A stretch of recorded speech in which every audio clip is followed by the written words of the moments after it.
donc quelqu'un se conserve pur en s'abstenant de ces choses, il sera un vase d'honneur, sanctifié, utile à son maître, propre à toute bonne œuvre. 2 Timothée chapitre 2 verset 21. Un enfant de Dieu se doit d'être pur. Il doit laver sa robe, marcher sur le chemin de la sanctification et être discipliné. Il en va de son équilibre et de sa paix intérieure. Son combat est de s'abstenir de toute souillure et de résister à la tentation. Il nous arrive de tomber, il nous arrive de douter même, mais en Christ la parole est ferme et sans détour. Nous sommes plus que vainqueurs. Pourquoi plus que ? Parce que Jésus et son Esprit Saint nous habitent et nous mettent à part. Le combat est partagé. Il y a une vérité.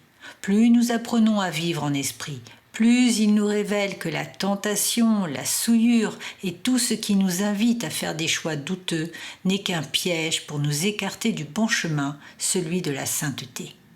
De son côté, le diable s'acharne en nous souffletant à l'oreille. Tu vois, avec Dieu, il n'y a que des interdits. Tu n'es pas libre.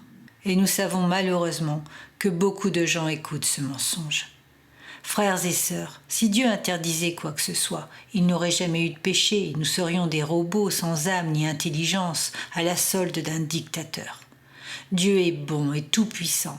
En Christ, il nous offre la grâce d'être en plus équipés spirituellement du Saint-Esprit, pour nous abstenir, comme il le dit, de ces choses et devenir des vases d'honneur.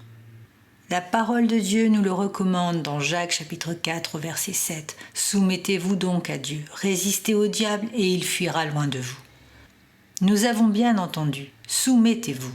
C'est la clé de la liberté, un commandement qui nous évite de tomber dans l'esclavage de la souillure et des tentations du diable.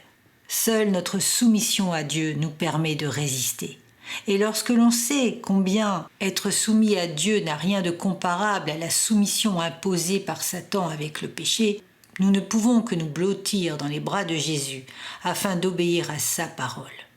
Pour toute chose, prions pour avoir du discernement et que la volonté du Seigneur soit notre chemin vers la montagne sainte.